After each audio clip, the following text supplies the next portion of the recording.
Everyone, this is update for September 14, 2022, day 203 of the war and of the date update.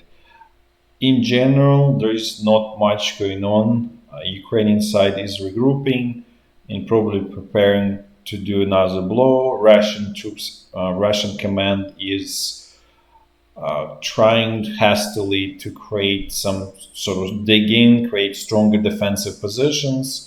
At the same time, they fully realize that there's simply not enough reserves, that the defensive lines are stretched thin. So basically, Ukrainian command has choices where they can attack and hit and be successful at this point, more or less.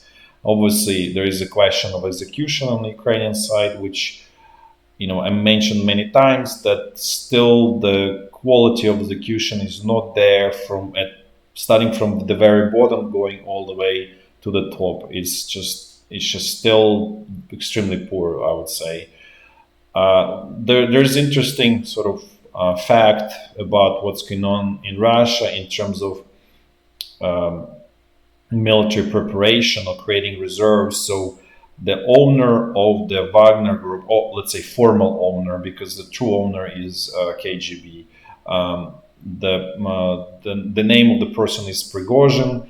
I made the video about Wagner group. It was embedded in one of the daily updates. It was early July, about like I think 9 or 7th of July, or maybe 10th, one of those dates. So you can go in and sort of watch a little bit more in detail. But if you would like to learn more about it, but the Wagner group is so the formal owner or manager of the Wagner group, Prigozhin, is doing sort of like recruiting tour through Russian prisons, and he just basically, it looks totally from the movies of World War II, how it was during Soviet time when they all assemble in front of him and he gives what is called patriotic speech and propose them to spend 6 months as a soldier in Wagner group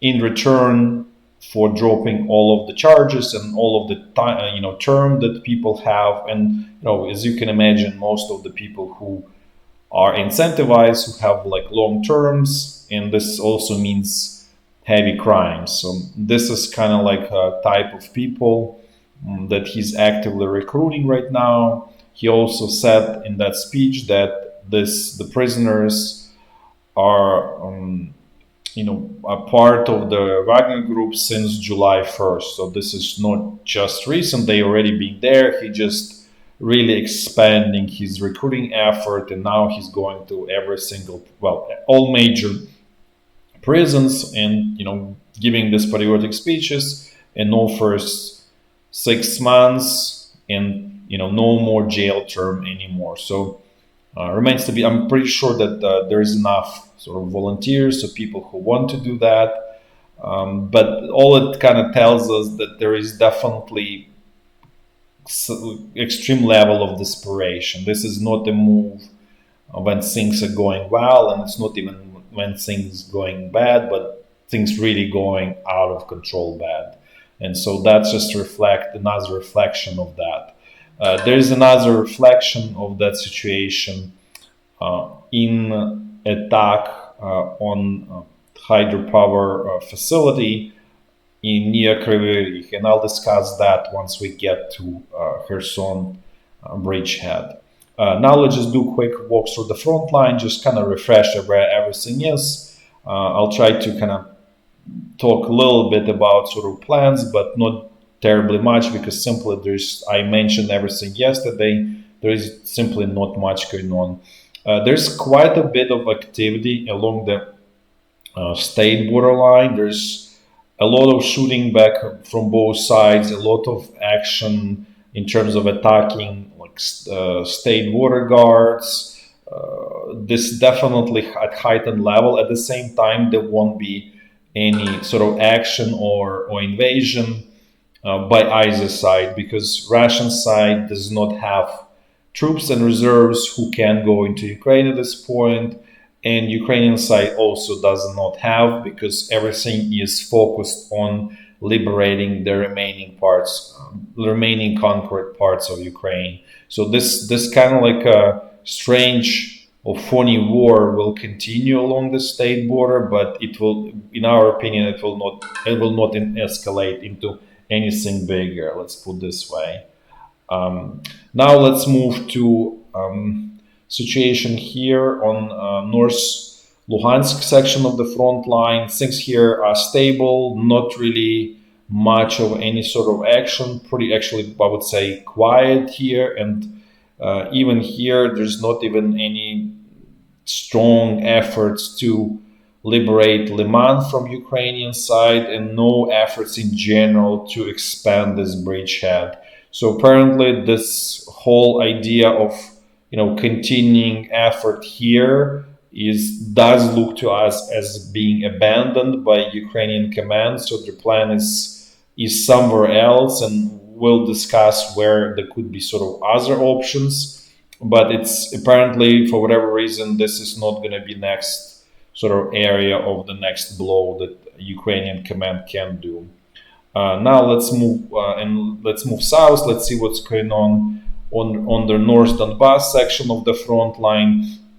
This is really the only place. Well, this one and straight west of Donetsk or central Donbass is the only place where the Russian troops are still trying to do something. They're still doing some attacks and so on, but everything is more or less carried out here by Wagner mercenaries. This is, for the most part, this is not regular Russian troops, not even this naval infantry or airborne troops. Really, just Wagner mercenaries. They still attacking, and most of it is here in Soledar, Bakhmut, without much success. Especially they extremely sort of active in this sort of southern section of North Donbass front line, and as you can see, they're just trying to kind of like chew more and more and sort of create like a salient south of Bakhmut,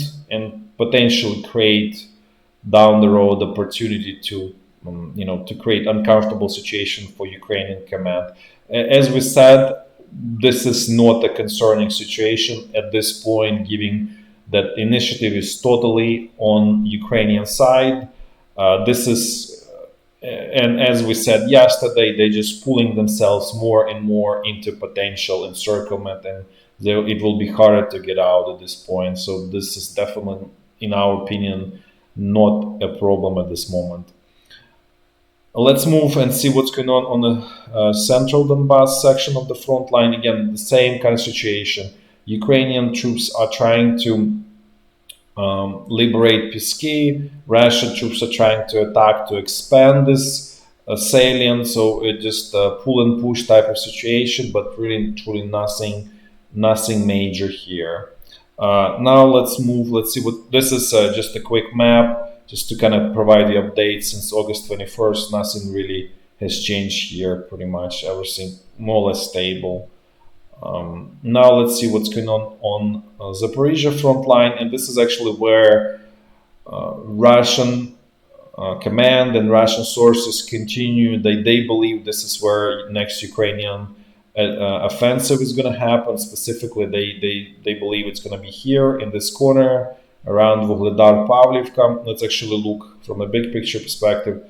This is this kind of like corner here, and the idea is pretty obvious, is to attack towards Azov Sea and probably east of Mariupol. So, and then maybe even another sort of blow straight west of Mariupol, sort of kind of like encircle Russian troops there and create sort of kind of situation where Russian command cannot sort of create encirclement of Ukrainian troops here, essentially. But at this point, this is that encircle the Russian command. Simply, Russian troops don't have enough resources to truly encircle Ukrainian troops. They really are extremely overstretched. They totally outnumbered by Ukrainian troops, and the opportunities to do anything at this point are pretty much not there for them. This is just um, kind of like being slowly kind of like beaten down and squished out of the territory. It kind of in many ways reminds, let's say, second half of 1944 during World War II, and obviously beginning of till May of 1945. In many ways, this is the situation where Russian troops are severely outnumbered, and in some of the heavy equipment they also not on par with Ukrainian side. Specifically, what I mean is this HIMARS rocket systems, which Russia has no strategic answer to that at all. And the second is the self-propelled howitzers, like super precise, that Ukraine has from Poland, from Germany, from France. That Russia doesn't have answer to that too either. So that in that segment of heavy weapons, Ukraine has clear advantage over Russian troops. The only advantage that Russian troops at this point they have is really number of tanks and in infantry fighting vehicles. That's pretty much it. But all of those IFVs is we would really say this is the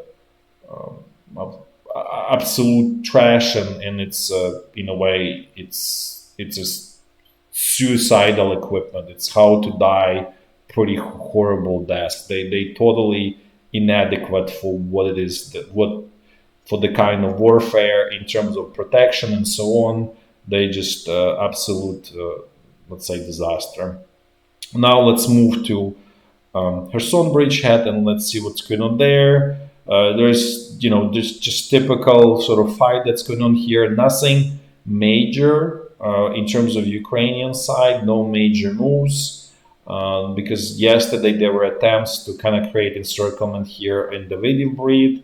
At this point, things more or less they were stable. Nothing major. Russian side does not have resources for any kind of major attack. They still do small counter attacks. Like for example, they had again counter attack against Novogrigorivka here. They just, but this is just kind of like trying to stem the tide, as I said before. And actually, let me. This is actually I want to share with you. So what Russian command did, there is this, as you can see, there's kind of like artificial lake, which is obviously hydro power station here, and there is a dam somewhere there, and this river in Hulets is actually this one actually somehow goes all the way up there. And so what Russian command did, they hit the dam, they destroyed the dam, and the water started flowing into Inhulets River. The level of the water increased significantly. So temporarily, these Ukrainian troops having extreme difficulty in being supplied on this bridgehead on eastern side of Inhulets River. This will not last too long, but this is what they did, and this is again, this is desperation move, just somehow stop the advances of Ukrainian forces at this point, because they realize that their own forces is simply not enough, and they're just being slowly squeezed out of this bridgehead. And as I said before, the problem is that once it becomes small, it will be virtually impossible to evacuate all of the troops in any kind of orderly fashion, just because of the river. And because at that point Ukrainian side will have even not only like control over the river with the help of HIMARS systems, but even regular artillery will be shooting at this pontoon bridges and ferries, so it will be completely impossible to cross the river. The hope of the Russian side is that they can put artillery on the sort of eastern bank here along the Dnipro River, and kind of like provide cover for the retreating Russian troops. At the same time, we don't think this is going to really work, because even from again, those HIMARS systems can be used to attack those artillery systems. Russia does not have Many of them, we spoke about that the barrels of most of the systems are becoming kind of like overused and need to be replaced because the resource number of shots that has been done is exceeding the expected life when they need to be replaced. So they're facing a lot of challenges in general. So, and as we showed probably a couple of videos before, that Russia now even bringing World War II howitzers, which are not long distance. They are, if I remember, like 13 kilometers, the range of them, and that's just most of what they can do. So again, they cannot really provide enough coverage here. So